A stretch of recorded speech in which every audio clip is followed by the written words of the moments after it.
Hi welcome to this YouTube video. और इस video में बात करते हैं आज का मार्केट जो है किस तरह से चल रहा था उसमें ट्रेडिंग। और मैंने भी कुछ पोजीशन बनाए थे वो ठीक ठाक रहे। और फिर से जो है अब जैसे कल भी आईटी अच्छा किया था और आज भी जो है आईटी बहुत अच्छा किया है। तो क्या आईटी में रिवर्सल आ रहा है इसके बारे में भी मैं ना आने वाले दिनों में एक बार थोड़ा सा रिसर्च करके और फिर एक वीडियो का मैं प्लान करता हूँ। बट मुझे मतलब कुछ दिनों से तो लग रहा था कि थोड़ा सा वहाँ पे स्टेबल हो रहा है आईटी के जो स्टॉक्स हैं। बट देखते हैं थोड़ा सा और वेट एंड वॉच करेंगे। और ये जब तक रिवर्सल काइंड ऑफ नहीं बनाएगा सिनेरियो तब तक थोड़ा सा रिस्क रहेगा। मे बी लॉन्ग टर्म के लिए है तब तो ठीक है। बट अगर शॉर्ट टर्म या फिर उस तरह के ट्रेडिंग मूवमेंट को पकड़ना है तो फिर वो मेरे ख्याल से रिवर्सल का एक बार जो टेक्निकल पैटर्न है उसको रीड करने के बाद आई थिंक उसमें कुछ भी पोजीशन बनाना सही रहेगा। अदरवाइज़ वो थोड़ा सा सेकी आई थिंक ग्राउंड पे है आजकल। तो देखते हैं मे बी आने वाले दिनों में वो थोड़ा सा क्लैरिटी आ जाएगा। बट आज जैसे निफ्टी 100 पॉइंट के आसपास ऊपर है और मॉर्निंग में तो काफ़ी अच्छा खुला था। 200 पॉइंट गैप अप ओपन हुआ और वहाँ से जो है ऑलमोस्ट कुछ देर तो साइडवेज रहा उसी 100 पॉइंट के जोन में, लाइक 24,000 350 400 के रेंज में। और फिर जो है लेटर ऑन सेकेंड हाफ में जो है वो नीचे का मूव दिखाया है। और नीचे का भी बहुत ज़्यादा मूव नहीं है, मेनली वो बैंक निफ्टी की वजह से नीचे आया है। बैंक निफ्टी काफ़ी वीक है और जैसे निफ्टी 100 पॉइंट ऊपर है और बैंक निफ्टी 100 पॉइंट नीचे है। तो आजकल आईटी इंडेक्स ने जो है निफ्टी को संभालने का काम किया है। तो यही है आई थिंक अलग अलग दिन पे जो है अलग अलग जो इंडाइसेज हैं वो सपोर्ट करते हैं और फिर भी जो है मार्केट को मतलब ओवरऑल स्टेबल रखने की कोशिश करते हैं। तो जैसे मेरे कल कुछ पोजीशन होल्ड करके गया था और वो स्ट्रेडल शॉर्ट था 2-3 अकाउंट में।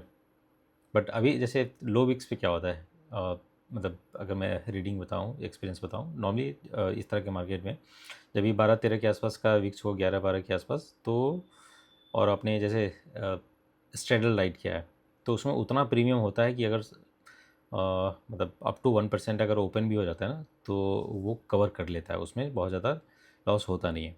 आज मैं अपने पोजीशन की बात करूं, मैंने स्ट्रेडल राइट किया था 24,200 का और मार्केट ओपन हुआ 24,400 के आसपास, 200 पॉइंट का गैप अप। बट ओपन के होने के साथ ही जो पोजीशन था वो बहुत ही नेगेटिव, मतलब बहुत ही छोटा सा नेगेटिव शो किया, मतलब 2-2,500-3,000 के आसपास। जबकि क्वांटिटी मेरे ख्याल से 1200-1300 के आसपास होगा कम से कम। 1100-1200 तो होगा ही, मतलब एग्जैक्टली ध्यान नहीं बट 1100-1200 तो होगा ही होगा। बट उतने में मतलब नॉर्मली अगर विक्स थोड़ा सा भी हाई रहता तो ऑलमोस्ट 30-40 हज़ार का जो है मे बी लॉसेस हो सकते थे उतने गैप अप में। और बट विद इन रेंज खुलता है तो उतने मतलब प्रॉफिट का भी ऑप्शन रहता है। तो वो मतलब रिस्क रिवार्ड जो है और मार्केट का सेंटीमेंट देख के आई थिंक कैलकुलेटेड वे में लेना पड़ता है। अदरवाइज मतलब डेली का ये नहीं है, डेली ये नहीं कर सकते। तो मैं वही कह रहा था लो विक्स पे वो मतलब अगर ऑप्शन सेल किया है तो फिर भी आप थोड़ा सा सेफ रहते हो, मतलब कि बहुत ज़्यादा लॉसेज होते नहीं। वही चीज़ जैसे ऑप्शन बाइंग कर रहे हैं और 100 पॉइंट के रेंज में अगर खुल गया या छोटे सा रेंज में खुला तो उसमें लॉसेस के चांसेस जो है बड़े होते हैं, मतलब उसमें लॉसेस की जो चांसेस है वो हाई रहते हैं। तो यही है फ़र्क जिसकी वजह से जो मैं ऑप्शन सेलिंग को प्रीफर करता हूँ। और मतलब जब भी किसी से बात करता हूँ तो ऑप्शन सेलिंग करने को ही बोलता हूँ, सो दैट कि आप कुछ इधर उधर भी जैसे मार्केट ओपन होता है या थोड़ा बहुत आपने कैरी फॉरवर्ड किया है, कैलकुलेटेड रिस्क भी लिया है तो वो आपके अगेंस्ट में बहुत ज़्यादा नहीं जाता है। जबकि अगर आपने ऑप्शन बाई किया है और आपके डायरेक्शन के हिसाब से अगर नहीं मार्केट ओपन हुआ, मतलब कि अगर आपने कॉल लिया है और मार्केट 100-150 पॉइंट अगर जब तक ऊपर मूव नहीं करेगा तब तक जो है आपको प्रॉफिट नहीं होगा। अगर 25-30 पॉइंट 50 पॉइंट के आसपास के रेंज में अगर खुला तो वो अ, मतलब मे बी उसी प्राइस के आसपास खुलेगा या फिर हो सकता है डीके भी हो जाए और आपके अगेंस्ट में अगर खुला मार्केट, तब तो बिल्कुल ही ये हो जाता है। तो जो मतलब प्रोबेबिलिटी ऑफ प्रॉफिट है ना, वो ऑप्शन सेलिंग में हाई है, इसलिए मैं प्रीफर करता हूँ कि ऑप्शन सेलिंग किया जाए, सो दैट कि आप थोड़ा सा सेफ रहोगे। मे बी अर्निंग कम होगा, बट वो कंसिस्टेंटली आप कर सकते हो और लंबे रन में वो कर सकते हो। तो ये है आज का इनिशियल थॉट। और मार्क, एक बार मैं चार्ट पे चलता हूँ, मैं दिखाता हूँ क्या सब मैं किस तरह से मैंने पोजीशन ये किया था। दो बार मैंने पोजीशन बनाया था। एक तो जैसे जिसमें कैरी फॉरवर्ड था, उसको ओपनिंग के बाद जो है मैंने कट किया, और बाबा की अकाउंट में जैसे कोई भी ओपन पोजीशन नहीं था, तो उसमें जो है इनिशियली मैंने बनाया था यही सेकंड कैंडल के आसपास। और उसमें अब जैसे यहाँ तक जो है थोड़ा बहुत प्रॉफिट हुए, उसके बाद जब इधर जाने लगा था तो फिर मैंने उसको एग्जिट कर लिया था। तो जिसमें न्यू पोजीशन था उसमें तो थोड़े बहुत मतलब थोड़े कम प्रॉफिट हुए। जिसमें कैरी फॉरवर्ड था उसमें जो है थोड़ा से ठीक है, थोड़ा उससे थोड़ा से बेहतर है। बट ओवरऑल अगर मैं आज का टोटल कैपिटल की मैं बात करूँ तो 80-85 लाख के आसपास सारे अकाउंट मिला के डिप्लॉय हुआ था, और उसमें जो है 50,000 के आसपास जो है का प्रॉफिट जनरेट हुआ। एक बार दिखा देता हूँ को। और आज भी मैंने तो कुछ कैरी किया है, इसमें देख सकते हो 20,000 के आसपास का है। और सेंसेक्स का इसमें जो है मैंने कैरी किया है। इसमें भी जैसे आप देख सकते हो 18-19 हज़ार के आसपास है। इसमें निफ्टी का मैंने कैरी किया है। तो कुछ कुछ कैरी मैं वीकेंड के लिए भी किया हूँ। और थॉट यही है कि भाई जो 2 दिन का वीकेंड का ये है, उसको प्रीमियम डीके के रूप में आई थिंक प्ले में लाते हैं, और मे बी 15-20 पॉइंट का अगर डीके मिल जाता है तो फिर फर्स्ट हाफ में उसको लेके निकल जाएंगे मार्केट से। तो ये थॉट है कैरी फॉरवर्ड के पीछे। बट अगर कुछ ऊपर नीचे भी हुआ तो आज का जो प्रॉफिट है उसको आई थिंक एडजस्ट कर सकते हैं, वैसा कोई दिक्कत वाली बात है नहीं। इन दोनों में और अप्रॉक्स 38-40 हज़ार का प्लस 10,000 के आसपास और भी दूसरे अकाउंट में। तो इस तरह से जो है ठीक था। आज का प्रॉफिट अप टू 0.6% के आसपास है। तो सही है कि लो वीक्स में थोड़ा सा प्रॉफिट भी कम ही होता है नॉर्मली। जैसे 16-17 का जब वीक्स था तो उस समय जो प्रॉफिट है वो जैसे 1%, 1.5% तक भी हो जाता था कई बार। बट लो वीक्स में जो है वो उस तरह का प्रॉफिट निकालना पॉसिबल नहीं है, क्योंकि उतने डीके होते नहीं हैं। तो जो भी है थोड़ा सा डायरेक्शन पकड़ के और उस हिसाब से आपको जो भी रेंज है उसको सेल करना होता है। तो उसके हिसाब से आई थिंक जो प्रॉफिट है वो ठीक है। और जो प्रीमियम का बिहेवियर था निफ्टी में तो ठीक था, मतलब डीके मिल रहा था। सेंसेक्स में काफ़ी लेट जाके डीके हुआ है, जब ये मूव नीचे का दे दिया है सेकेंड हाफ में, तो उसके बाद जो है थोड़ा बहुत डीके हुआ, अदरवाइज उसमें नहीं हो रहा था। और उसका थोड़ा सा रीज़न भी है क्योंकि उसमें अभी 4-5 दिन है उसकी एक्सपायरी में। नेक्स्ट वीक थर्सडे को होगी उसकी एक्सपायरी, तो उसमें थोड़ा ज़्यादा दिन है। ये भी रीज़न था कि उसमें थोड़ा स्लो हो रहे थे, और सिर्फ लास्ट में जाके हुआ। जबकि निफ्टी में जो है डीके हो रहे थे अगर आपने रेंज सही से पकड़ा है। और विक्स आज भी नीचे ही गया है, अगर देखोगे तो आज भी जो है 4% के आसपास विक्स नीचे ही गया है। मेजर स्टॉक्स में जो है एक्सिस कल जितना बढ़ा था उतना आज गिर गया। आज ICICI संभाल के रखा है थोड़ा। और इंडसइंड में भी परफॉर्मेंस अच्छा था, 3-3.5% के आसपास, 3.25% के आसपास है। ICICI अप टू 1% है, और HDFC भी आधा परसेंट है। कोटक निगेटिव है, SBI निगेटिव है, और सरकारी बैंक भी कुछ निगेटिव है, बैंक ऑफ बड़ौदा वगैरह। और जो भी आई थिंक मिड साइज सरकारी बैंक है उसमें डाउन साइड का मूव था। IT के स्टॉक्स अच्छे हैं मतलब कि स्टेबल हैं, पॉजिटिव बायसनेस के साथ कर रहे हैं ट्रेड। बजाज फाइनेंस भी आज ठीक था, 1.25% के आसपास ऊपर था। M&M थोड़ा सा डाउन था 1.25% का। बट ओवरऑल अगर देखो मार्केट तो IT ने संभाल के रखा है, और इस वजह से जो है निफ्टी 100 पॉइंट अप टू मतलब 95 पॉइंट 100 पॉइंट के आसपास जो है वो अप है, अप क्लोज किया है। बट ओवरऑल अगर मार्केट का सिचुएशन देखो तो थोड़ा सा पॉजिटिव बायसनेस के साथ जो है मार्केट ट्रेड करने लगा है, क्योंकि आज उतने बड़े गैप अप का कुछ भी नहीं दिख रहा था। मतलब उस तरह का कुछ ग्लोबल इवेंट नहीं था, कुछ नेशनल इवेंट नहीं था जो कि कुछ उस तरह का पॉजिटिव सेंटीमेंट को कैरी करे आज तक के लिए। बट फिर भी जो है आज अच्छा आई थिंक गैप अप हुआ था, बट वो सस्टेन नहीं किया लास्ट आज तक। मे बी जैसे वीकेंड का टाइम जो बुल्स लोग हैं वो कैरी नहीं करना चाह रहे होंगे, बट देखते हैं मंडे आई थिंक अगर इसी तरह से मार्केट ट्रेड करता है, लाइक अगर पॉजिटिव बायसनेस के साथ ही ट्रेड करता है, तो फिर जो है हम लोग कुछ पोजिशनल का भी देख सकते हैं अपसाइड के लिए। मे बी क्वांटिटी हल्का ही रखेंगे, बट जो है इस तरह के विक्स के साथ, मतलब लो विक्स है और मार्केट पॉजिटिव बायसनेस के साथ ट्रेड कर रहा है, और जैसे गैप अप वगैरह हो रहा है कंटिन्यूसली, तो उस केस में जो है पोजिशनल का भी देखा जा सकता है।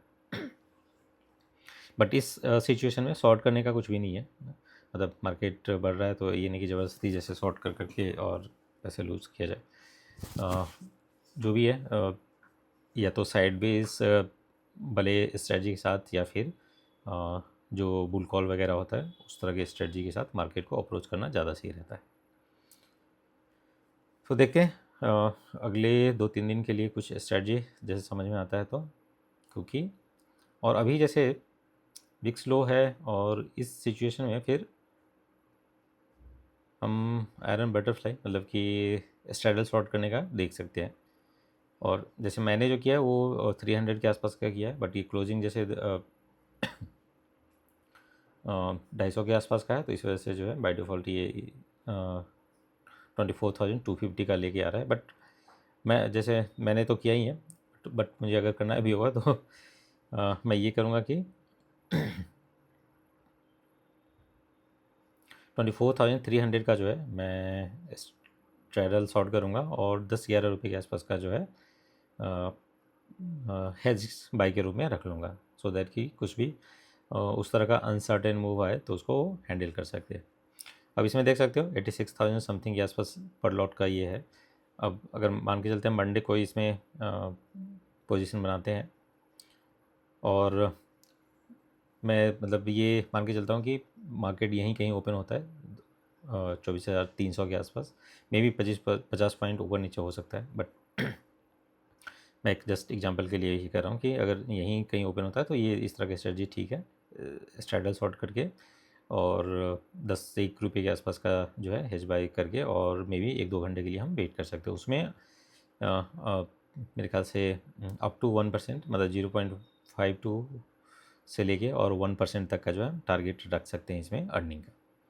और सिमिलरली जो इसमें रिस्क हम ले सकते हैं वो अप टू 0.5%, उससे ज़्यादा नहीं, क्योंकि रिवार्ड कम है तो रिस्क भी उसी हिसाब से हमें रखना पड़ेगा।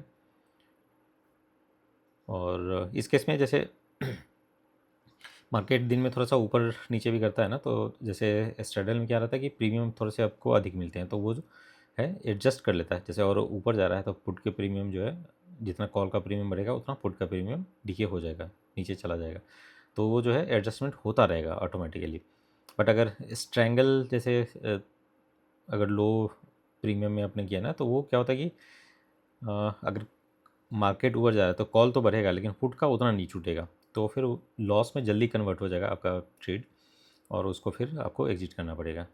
तो उसमें अगर है तो कुछ पोजिशनल देखना पड़ेगा, अगर स्ट्रैंगल ही देख रहे हैं तो थोड़ा से दूर वाइडर रेंज का लेंगे, और वो पोजिशनल लेंगे मे बी 2-3 दिन 4 दिन के लिए ये नहीं कि एक आध दिन में ही उसमें एग्जिट कर जाएँ, उसमें फिर वो लॉसेज के चांसेस रहेंगे शॉर्टर टाइम फ्रेम के लिए, तो उसमें थोड़ा सा लॉन्गर टाइम के लिए ही रखेंगे तो सही रहेगा। तो इस तरह के जो है स्ट्रेटजी के साथ आप रीच कर सकते हैं, मतलब मार्केट को प्ले इन कर सकते हैं, और कैरी फॉरवर्ड भी किया जा सकता है, मैं तो किया ही हूँ कुछ अकाउंट में, और मंडे में भी नेक्स्ट वीक तक सारे जो अकाउंट हैं वो कंसोलिडेट हो जाएंगे एक जगह ही, तो वो थोड़ा सा सही रहेगा मैनेज करने में। और अभी थोड़ा सा भी टाइम जैसे 2-3 सेकंड में भी काफ़ी कुछ अकाउंट में जो है ऊपर नीचे हो जाता है, मतलब एक में अगर सही गया दूसरे में भी कम हो जाता है या फिर ज़्यादा हो जाता है, तो मतलब जो टाइम का डिफरेंस है, मतलब एक्शन परफॉर्म करने में, वो थोड़ा सा सही हो जाएगा।